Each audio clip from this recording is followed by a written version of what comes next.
Welcome. Hello. Welcome to Seeds, Words That Feed the Future.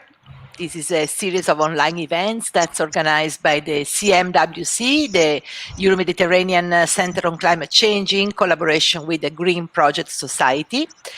My name is Elisabetta Tola. I'm an Italian data and science journalist, and I'm here to bring you through this first event. It is a series of dialogues to explore with a range of different international experts the challenges and opportunities that can come when we try and face the communication of the climate crisis.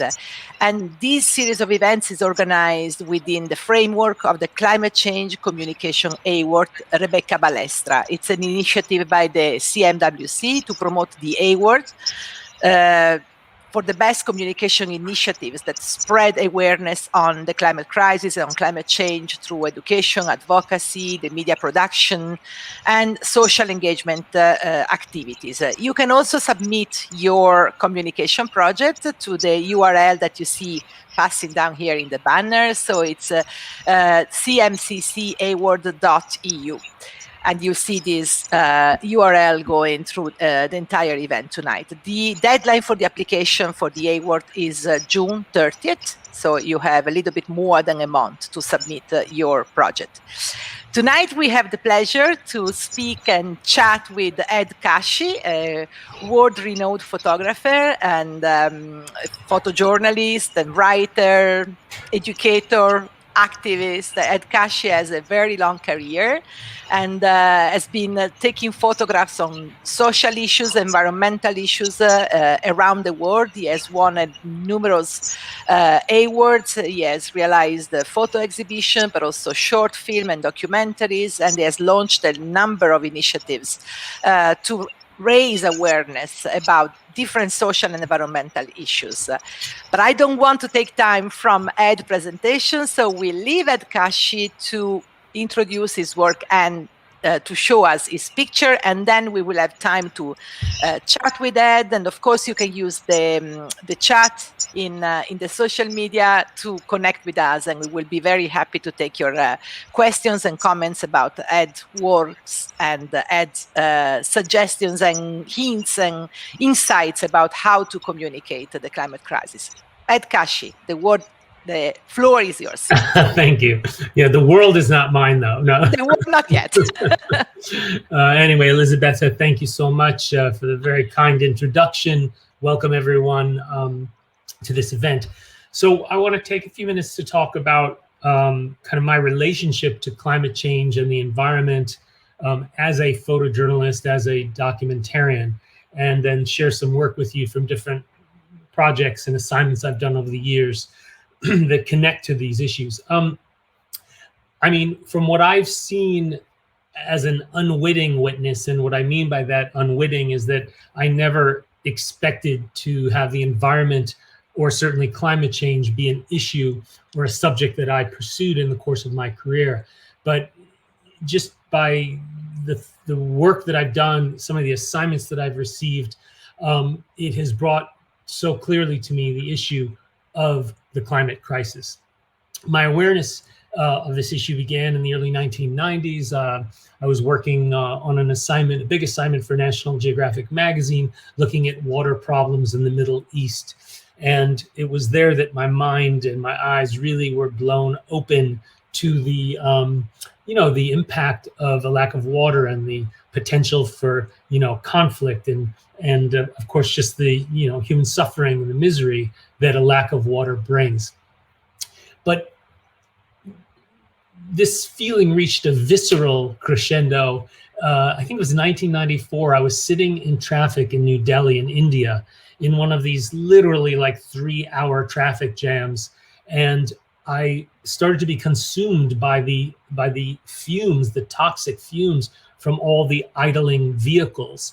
And I started to get a headache. And I thought, wow, every oil executive should be chained to a street post on a street like this and have to endure what the impact of burning fossil fuels are, not only on our environment, but on us as human beings. And it's really since then that some of the other projects that I've done, which maybe weren't overtly related to climate change. It's just clearly there's a connection, it seems, in so much of the work I do. But for me, the question is, how can we unify ourselves around this issue that affects us all? We cannot allow sort of the conservation to be this conversation to be climate versus business. I think that's a red herring, as we say. It's a false narrative, and it's a perversion of the discussion we should be having. So I believe by adapting our ways of life on this planet to a more sustainable future, we will create far more jobs than we'll lose in the transition. But a critical element of that is to make sure we retrain the workers at all levels who are now engaged in what is still a very vital industry, which is, the fossil fuel industry. Let's face it, we all want to have petrol in the gas station when we go. We all, when we turn the light switch on in our homes, we want the light to turn on. Well, that stuff doesn't happen magically. It still requires, a hell of a lot of fossil fuels to be burned, unfortunately. So as we transition, we need to make sure we don't leave behind all those workers. Because the truth is that they're doing vital work. It's just in the wrong direction of where we need to go. So how can we be better stewards of our planet, improve not only the health of Mother Earth, but also of humanity? And the role of citizen photographer or citizen journalist with a smartphone to capture evidence and to capture moments that, professionals and people like myself can't get to is also a critical element in telling the story of our environment and climate change. So the first pictures I want to show are from actually back in the 1990s. I was covering a massive wildfire in California. And again, as anyone who reads the news knows, these fires are getting bigger, more frequent. The fire season, as it's called, is extended. We're in May, and already there's been a fire in Northern California. Usually fires in California don't start until the fall, until September, October. So the fire season is stretching. And there's a point where, as humans, we cannot combat this. And now, granted, it is natural for forests to burn, but the rate and the intensity of the burning right now is a real reflection of the imbalance that we're in. And these brave men and women who fight these fires, every year at least a handful of them die doing this.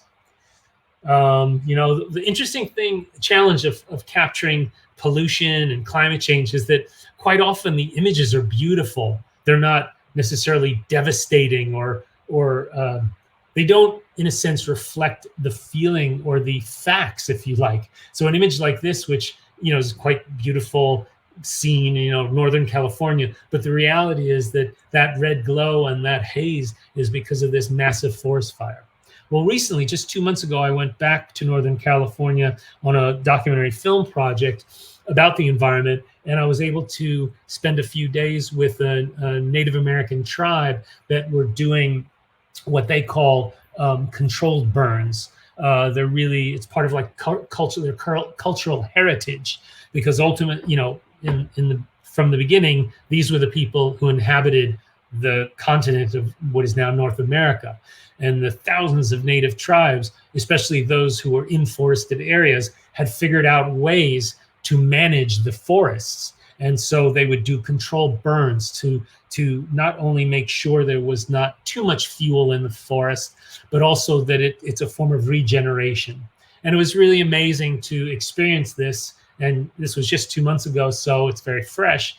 But this is a way that it doesn't have to bankrupt any company or bankrupt a government. It's a simple sort of redirection, if you like, of our resources and utilizing the knowledge of the people who come from this land. And it was really beautiful to see. There were even, this gentleman in the foreground, he works for the California Forest Service, and normally he is fighting fires. And in this case, he was being asked to work with the Native American group to start a fire, but a controlled fire.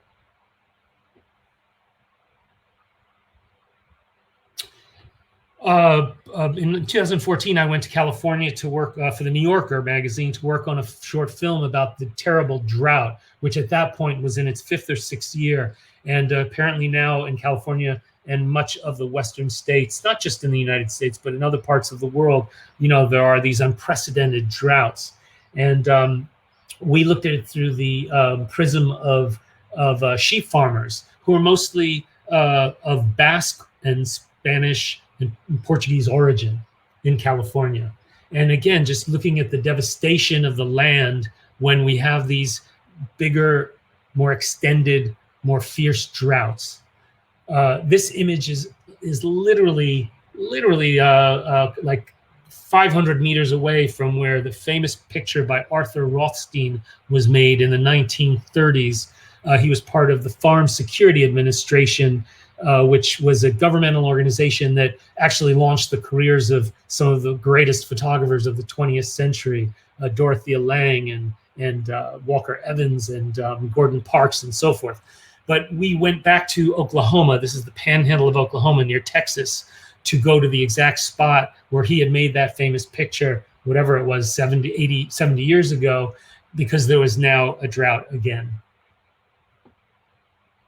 And, so many of these stories, I didn't go into them thinking about climate change. It's sort of like it just slaps you in the face when you go out in the world and you see the impacts of a changing climate. And then close to home, just right where I live in New Jersey, very close to New York City, in 2012, Superstorm Sandy came. And I covered this for Time magazine. And then again, the devastation that was wrought just in where I live, which, normally I'm not impacted by these things, but, it was a real eye opener to basically see the devastation to New York, New Jersey, and this area by this massive storm that created, I think it was like 15-foot high waves, like a mini tsunami that devastated homes. This is in Atlantic City on the shore of New Jersey, the famous Atlantic City with the casinos. Well, people live there too. This person's home was completely destroyed by the massive wave that came on land. And then more recently, last summer, I was traveling across the country for a Danish newspaper looking at the run-up to the election. And one of the issues we looked at in West Texas was the gas industry. And so this is near Pecos, Texas. And Texas is massive. Boy, when you drive across Texas, you realize how big it is. Anyway, and these are the gas fields, where much of the natural gas from fracking, I think this might be the largest field in the United States, emanates from. But now, because of the pandemic and other factors, this industry is hurting. This is in Louisiana in what is called Cancer Alley.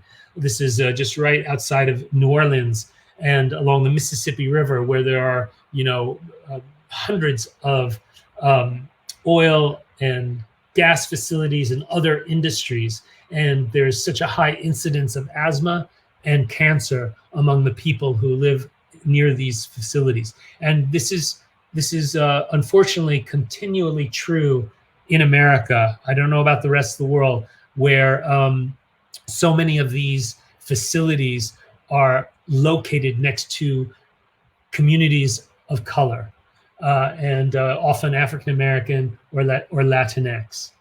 So now we move to Nigeria. I did a big project looking at the impact of gas and oil exploitation in the Niger Delta in southern Nigeria. Nigeria is one of the 10th largest producers of oil and gas in the world. It should be a rich country. Well, it is rich in many, many ways, but what oil has done has enriched a certain class of Nigerians, and then, of course, the expats and the oil companies that operate there. But it has really devastated the fisheries and the agriculture of the people who live in the Niger Delta. So these women bake their tapioca cakes from the heat of the gas flares. This is despicable. This was one of the things I saw early on, that this scene that compelled me to continue for 3 more years going back to this region to make a big project and ultimately a book called Curse of the Black Gold. This was a cleanup crew of an oil spill in a swamp, a shell oil spill. And look at this, they have no protective cover. They were being paid $1 a day with no protective cover to clean up an oil spill. And again, just this constant sort of reminder of how in a sense, insensitively, these industrial facilities are placed next to where people live. This is just not right. It is not healthy, and it's not sustainable. And of course, you know, many of the Niger Deltans, this was in 2006, had become so frustrated with the situation that now they took up arms. They were taking expat oil workers hostage. Thankfully, they were not killing any of them or torturing them. It was really just about political gain and money, you know, using hostages for money. But they would blow up oil facilities. They were able at one point to stop something like 300,000 barrels of oil a day from flowing out of Nigeria. And again, this is in northern Nigeria. The infrastructure of Nigeria should be amazing. They've made at this point well over $1 trillion in profit from the oil that they began exploiting in the late 1950s. But again, this money is not reinvested back into the communities. This is an artisanal gold mine in northern Nigeria. Nigeria is blessed with so many natural resources and great men and women power. But you know, these workers in this area, MSF, Médecins Sans Frontières, estimates that the highest incidence of lead poisoning among youth in the world takes place. This is in Zamfara province in northern Nigeria, because they're working with not only mercury, but there is lead naturally encasing the gold. So as they break up these rocks to get the gold, they're releasing lead into their lungs, into the atmosphere. You know, in general, what I've witnessed around the world where I've worked is just a degradation of Mother Earth, a very poor stewardship, if you like, of the natural resources that we've been gifted, really, we've been blessed with. This is in Madagascar, and I was working on a project about sustainable development, and 90% of Madagascar's forests have been cut or burned down. And so now, because of drought, corn farmers are unable, you know, their crops are no good, and they're having to resort to fishing. This is in Brazil. Thankfully, this does not happen very much. This is in Sao Paulo province, which is sort of considered, you know, like kind of the green belt. This is where the largest production of sugarcane on earth takes place. Brazil is the largest exporter of sugar in the world. And fortunately, from what I saw, I only saw, maybe 5 or 6 sugar mills, but they have improved their work practices. They're going more and more to mechanization and harvesting, because it's a very brutal form of labor, of hand labor. And they are stopping this burning of the fields. But as I witnessed, this still happens. This is in Nicaragua. I've been working for the last 7-8 years on a project about chronic kidney disease that is directly related to a warmer planet, hotter working conditions. It's basically a heat stress disease, and it mostly affects the equatorial part of the globe. So I've focused my work in Nicaragua, El Salvador, but I've been to India and Sri Lanka and Peru as well. You can find this in Nepal, in Egypt, in Thailand, you know, in many places in the world, this new form of kidney disease that is not connected to hypertension, diabetes, or obesity, the usual causes of chronic kidney disease. And that's my current project that I've been working on. And, you know, it's a real form of advocacy work where I'm working very closely with activists and epidemiologists and researchers trying to figure out what's the cause of this disease, which has now killed tens of thousands of people around the world. It's an underreported disease. And of course, in the time of this much bigger pandemic, it's hard to talk about another pandemic. But nonetheless, this is a very important issue to me. Again, it gets back to that idea of, labor rights are human rights. The workers of the world who bring us commodities like sugar and corn and rice at cheap prices should not be dying for doing that work. They should be compensated well. They should be able to have a living wage, but they also should not be getting sick from that work. This is a sugarcane worker that in Nicaragua. He's, I think, 38, and this is his 15-year-old son massaging his feet. This man died 2 days later from this disease. In this one area of Nicaragua, Chichigalpa, almost 70% of the men have died or are sick from this disease. And this is in India, in a dialysis clinic where of course, everything in India is a larger scale because of the numbers, but tens of thousands of people have contracted this disease. And it's not just something that hurts the individual, of course, hurts the families, but even hurts the communities, because these are generally poor communities. So they'll have to band together to pay, in this case, for this woman to go 3 times a week for dialysis to a city maybe miles, hours away. But it also can devastate the economies of these countries like India or Sri Lanka or Peru, where to have the proper amount of dialysis clinics and the ability to screen folks and stop the disease is very costly. Now we move to Syria. This is in northern Syria. I was there in 2009. Never would have imagined a year or two later what would unfold so tragically in that country, which is a very beautiful country. The Syrian people are great people. I had been there 8 or 9 times prior to the civil war. But one of the things that is clear from a lot of reporting is that one driver of the civil war was a lack of water, and you have these sort of these climate refugees. This is the great Euphrates River, and in this one city, it's slowed down to almost a trickle. This is in the deserts of Syria, where now the Bedouin, who traditionally are pastoralists, they move with the rain patterns, but because of the lack of rain, now they're settling down in places and they're drilling for water. And this is what's happening here. So this is a water well drilling taking place. Now, the problem with that in the long term is that if too much of this happens, it drains the aquifers.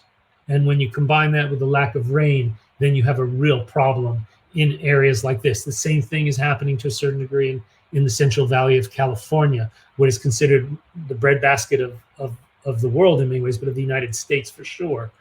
These are Syrian refugees in northern Iraq in the Domiz refugee camp.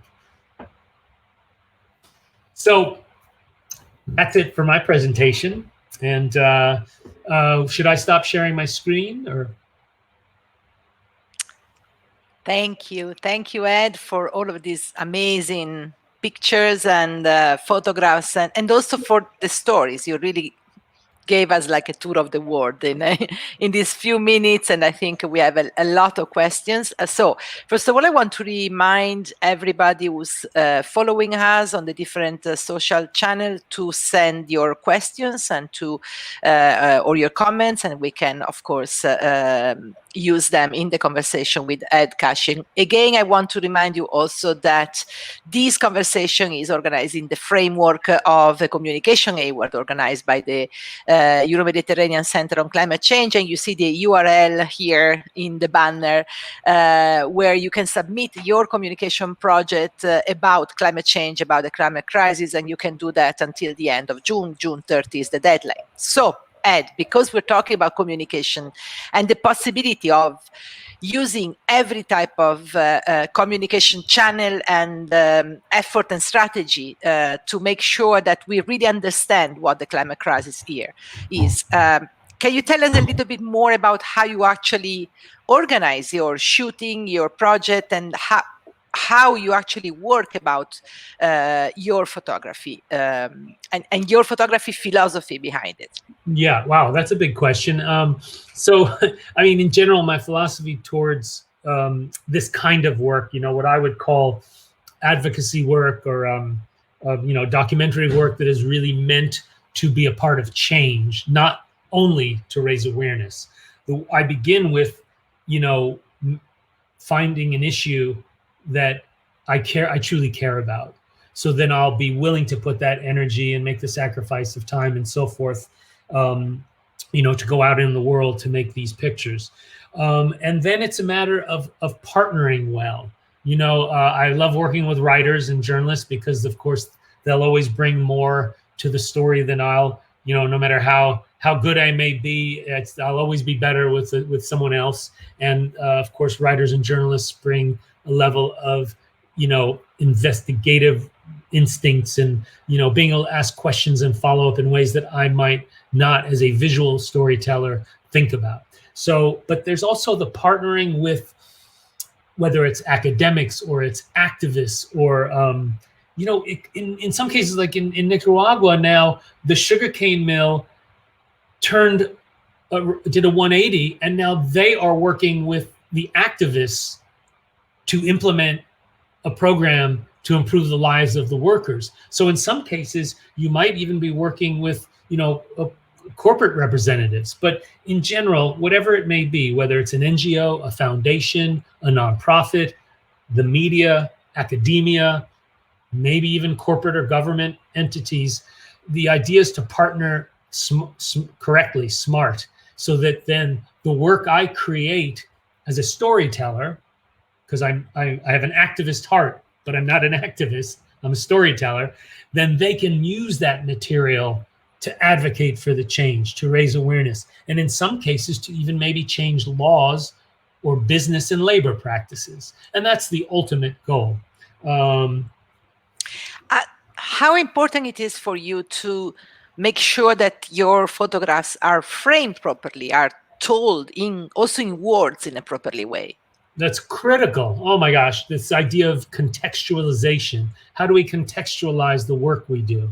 And that goes for even working on the documentary films, that making sure the voices, basically it comes down to how do we contextualize our material. And in some ways, this is one of the most critical elements in a moment where we have politicians and demagogues who are trying to tell people, don't trust the media, don't trust journalists, all right? And drives me crazy.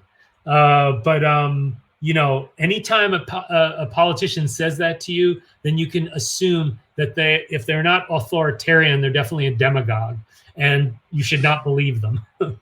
But anyway, so in the current environment where we are now also having to confront skepticism or a lack of belief in our work, it's never been more important to contextualize our work properly. And that's a very critical issue, because sometimes we've seen, especially in the context or framework of the climate crisis communication, we have seen the usage of some photographs more in a sensationalist way, that then trying to tell the story, or also maybe to give some hints of what can be done or how we could react, right? So there are also these two poles again. I don't really want to make always a story of different opposite poles, but at the same time, the idea of trying to make a sensation against trying to tell a story. Do you find that? Absolutely. And I think, isn't this one of the, bless you, isn't this one of the, sorry, someone sneezed. Isn't this one of the conundrums or one of the challenges that we face? But let's put it this way. In all storytelling, particularly narrative, fictional storytelling, but even in journalism, there is the inclination to over-dramatize because it makes the story more powerful or sexier or stronger or more devastating, whatever it may be. And so I try to always be more sober-minded. I'll put it this way. I never want to be boring, but I'd rather be boring and accurate than sensational and mislead people. And I think this is a discipline, especially not just among younger journalists, but, because I've found with younger journalists, there's that, that desire to make it and make a name for yourself. So if you stretch the truth a little bit, it makes your story that much more powerful. But we have to move away from that inclination, because in the end, it hurts us. Right. So we see a lot of example in the media or in general, like, let's say media in a very broad sense, okay, of misuse of images sometimes. How important it is from your point of view, the fact that the images can also somehow inspire action or inspire a change of mind. You were mentioning before a case of some situation where the balance has been changed or the actual situation has turned 150. How important it is photography in this, because we know that scientists have tried for about 3 decades at least now to make us aware of what was going on in terms of the climate crisis.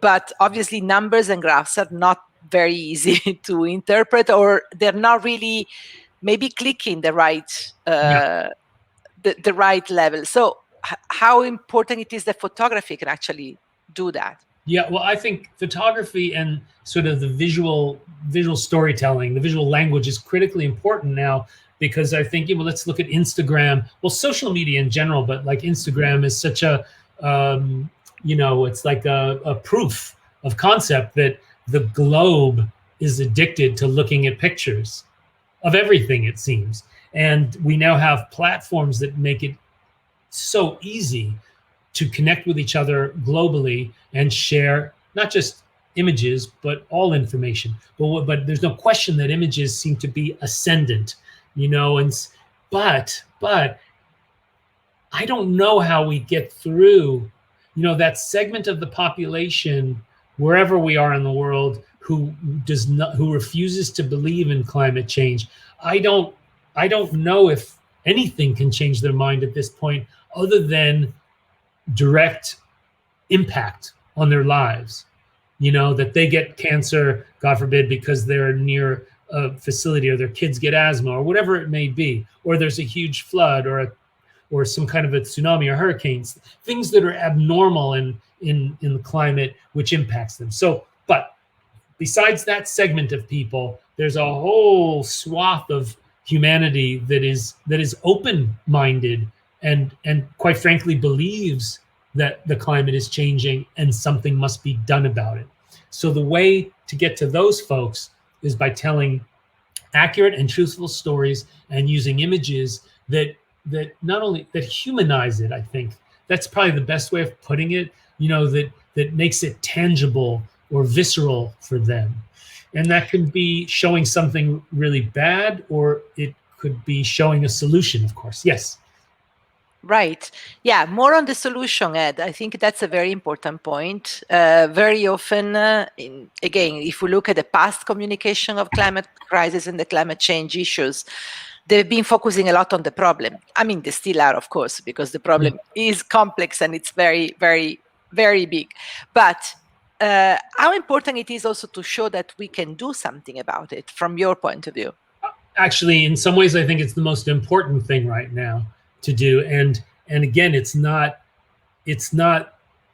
those are not the reports that are going to win you awards, but they're the reports that I think are most important to get out into the world, because that's how you inspire people, especially our youth. That's how we inspire them to get involved, to be engaged. If we can show that there's an effort being made on a particular issue in a particular place, or even a global, for instance, alternative energy, wind and solar. It just seems like it's a no-brainer. It makes such sense to develop those technologies and develop those industries. And so stories that are positive about, and of course truthful, but that are positive about, for instance, I believe in the United States, solar is now at a competitive price to gas and oil. So, this was the big bugaboo of the fossil fuel industry. It's never going to be cheap enough. But that's not true anymore. So how do we get that story out there so then people start to go, well, then I should get an electric car, or why, if I can put solar panels on my home, why don't I do that? Or, what have you, or contact their politicians, their legislatures to encourage them to vote for initiatives that develop these industries. And again, I don't know how. Whoever can figure this out should win like a Nobel Prize. But how do you bring along the fossil fuel industry? Because we need them to be a part of this, because they have the amazing engineers and technicians and the experience and the understanding of markets and all these things, the energy sector. We need them. We need them. They should not be rejected or forgotten. Well, they can't be. They're too big. They're too big, exactly. Right, but how do we educate, how do we influence them to start to see the wisdom and the potential profits in making this shift?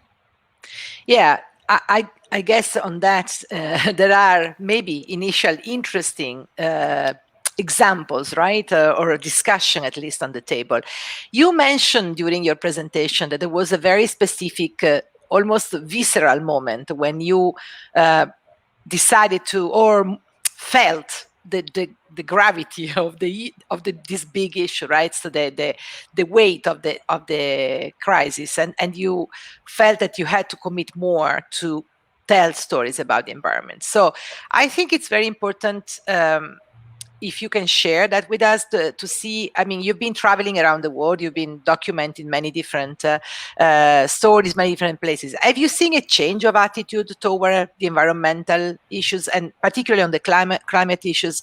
Have you seen a raising in the awareness or not? And also, is there a generational difference? I'm just wondering, because of course we've seen that somehow, again, through the media, but you have seen that on the field. So there's absolutely a generational difference, which I welcome seeing that. And, I have a 26 and 23-year-old kids of my own. And, I can see that, and it's not just because of the parents they have, but I can see that their, climate change is just a part of their normal daily reality, So there's no question that the newer generations have been brought up. They've been almost like that's the breast milk they've been fed on, that climate change is an issue.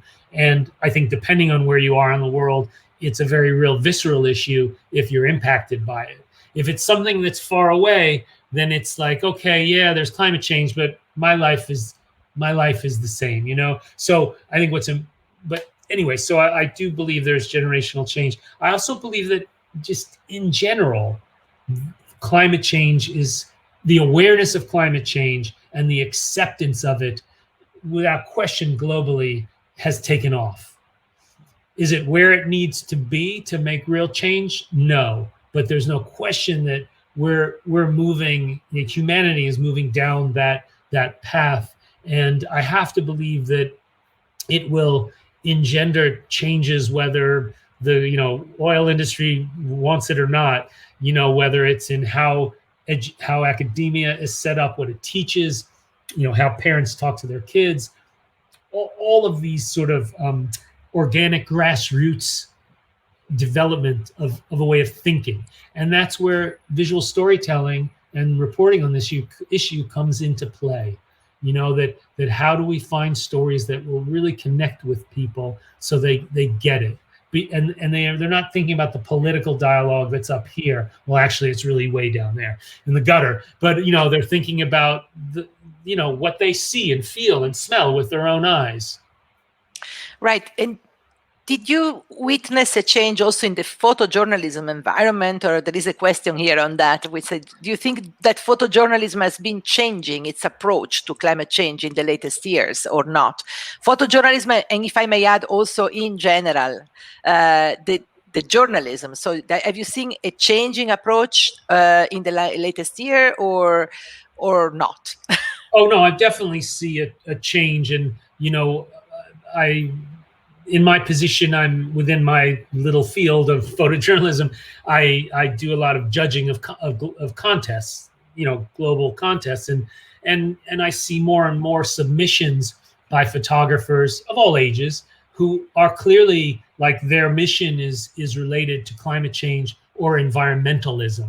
Whether it's its impact on a certain species of animals, or its impact on human beings or a community, or of course the land, Mother Earth itself. So there is no question that is like almost a new segment of reporting, a new sector of reporting that exists that 10 or 20 years ago, maybe you would have called it like, oh, they're an environmentalist photographer. Whereas now it's like clear that there's a direct link between climate change, its impacts, and people who are making intentional decisions to cover stories about it.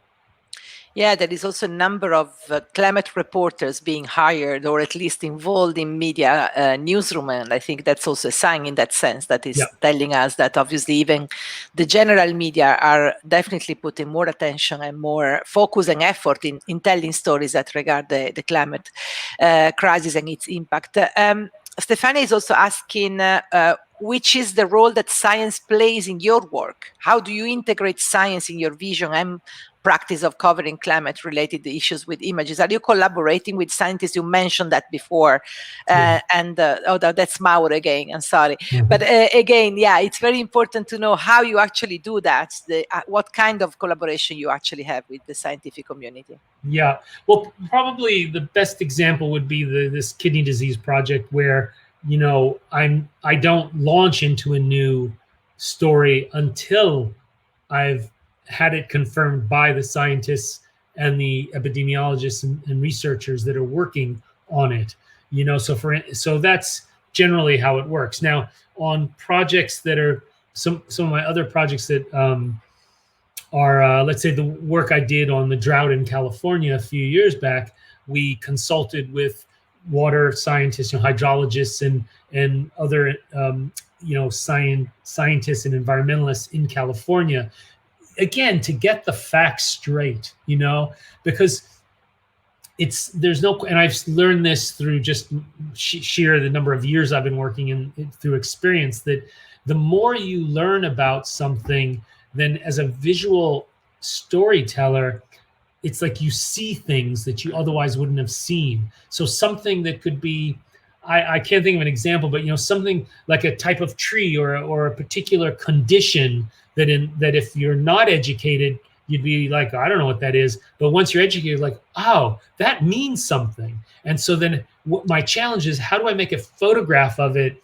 which is based on the scientific information or evidence that has taught me what that means, and then render it in a way that is, again, accurate and hopefully compelling. So for this kind of work, science it's really where you begin in a way, and of course, medicine and the healthcare professions, because unfortunately, so many of these issues impact human health.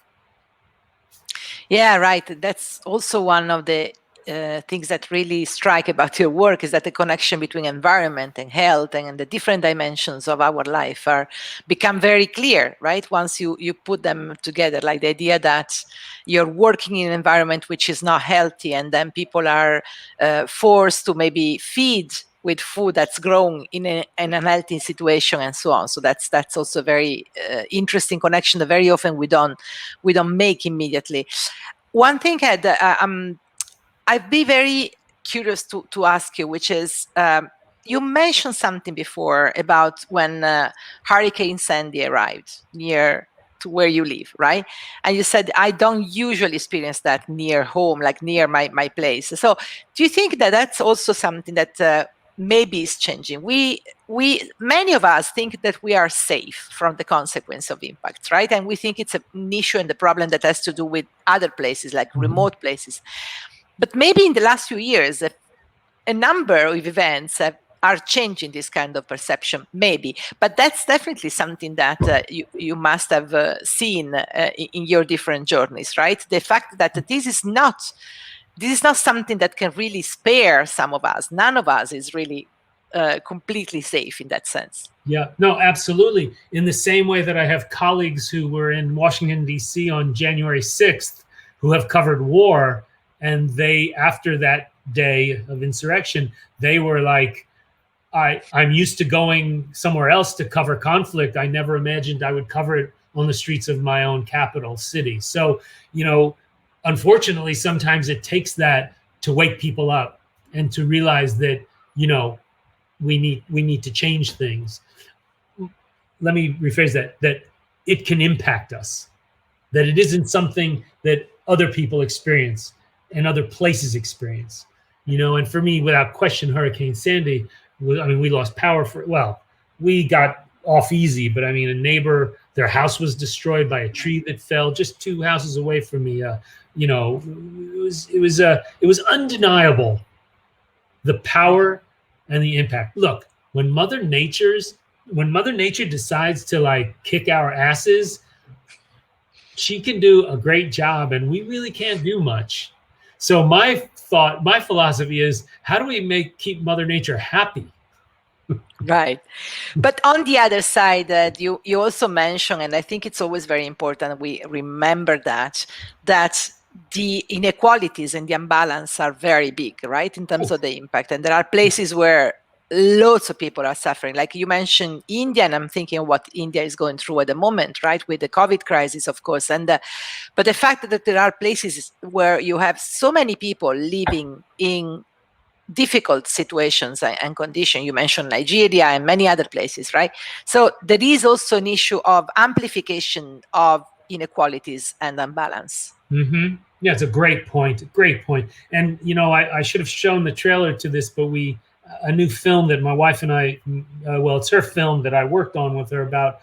It's called The Sacrifice Zone, and it's about a neighborhood in a mainly Portuguese neighborhood in Newark, New Jersey, 6 miles away from where I'm sitting right now, only 6 miles away. That is probably the most toxic area in the whole country. There are a number of Superfund sites there, including a former Agent Orange plant. Agent Orange is the defoliant that the U.S. military dropped in Vietnam for a decade, and the ingredient in it is dioxin, which doesn't break down. So just 6 miles away from me on the Passaic River, which is probably the most polluted river in the United States, they actually had to entomb that factory, almost like a nuclear power plant where you can't dismantle it. You just have to entomb it and hope it doesn't leak. So just so close to me, a condition like that exists. And of course, who is it affecting? It's affecting people of color. And so this happens in thousands of places, literally across the United States. And when you look globally, again, so often, why are these polluting factories and industrial facilities that we need them unless we figure out another way of doing things, but why are they always placed so close to communities of color? I don't know if that exists in Western Europe. I don't know, but certainly in the United States, there's no question. It's almost like it's a clear racial issue, Yeah, well, I'm pretty sure it's becoming something quite similar in Europe as well, in terms of many of the communities, especially when we look at the way we are treating, thousands of people who are trying to get to Europe and then are settled in refugee camps or something like that. And of course, the conditions that we know are extremely bad. There is one question from Stefania. She says, aren't you afraid people might feel overwhelmed by climate change pictures of disasters and turn their back to the problem? So you mentioned something there before, that it's very important the way you frame and the way you work around the picture, but also to show somehow maybe situations that are not always just the disaster part, right? You mean showing solutions? Yeah, showing solutions. But is that something that comes across your mind when you're shooting? The fact that when you're showing disaster might be something that makes people feel that they can't do anything, that the disaster is too big, and that then we have no ways of reacting or acting. Yeah, no, and again, I feel there's a term certainly in the United States called solutions journalism, where I think of it as advocacy journalism, but this idea that we can't just talk, we just can't show everything that's wrong with the world and with life, because then we create depression and people lose hope. So I think that's the that's the way to get around that, is that to build into your reporting, to build into your storytelling, an example, and it can be just an individual who might be fighting against the odds, but I think it's critically important. And again, I seen this with my own and felt it with my heart in my own kids, where when they were growing up, all they saw was their dad going off covering these terrible things, war, whatever. And now they don't want to talk about politics or war, and they're sensitive, smart kids, but young people. But, it's like I realized, like, shit, you really can turn people away if you bombard them with negativity. Right. There was something you showed before which really struck me, which is the pictures about the native communities dealing with nature. And I think that's the other side of it, right? There is a knowledge, like a very ancient knowledge, which is also a competence of how to stay in a sort of a balance with nature, how to live within nature without being too impactful as a human community, or just to get the destructive force against us.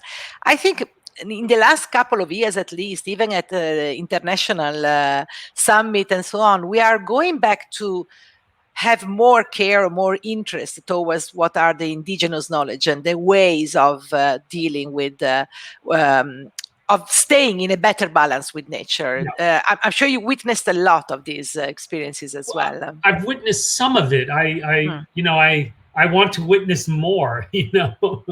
Actually, I had a beautiful experience maybe about 4 or 5 years ago. I went to Ghana to work on a project about how a very remote rural community rejected a huge gold mining company and they did that through, I think, a local NGO that basically got all the elders together, not just the elders actually, and the youth groups, basically got the community together, and they did like a pro and con. So the pro is there'll be an infusion of money and jobs and so forth, but the cons were our young girls will now potentially go into, be forced into prostitution. Our young men will drop out of school to get these jobs, which are not great jobs, working, in hellish conditions in the gold mine. Our environment will be destroyed. Our water will be destroyed. And in the end, they were like, well, we're not going to do this. And they actually turned away. It was one of the massive Australian gold mining companies. And so that to me is encouraging. And what did it take? It took outsiders, not outsiders of, like Ghanaians, but Ghanaians from, the capital or whatever, who are working, in these NGOs, where they basically educated and I use that lightly. It's not like the people needed to be educated, but it's almost like they needed to be reminded what they had.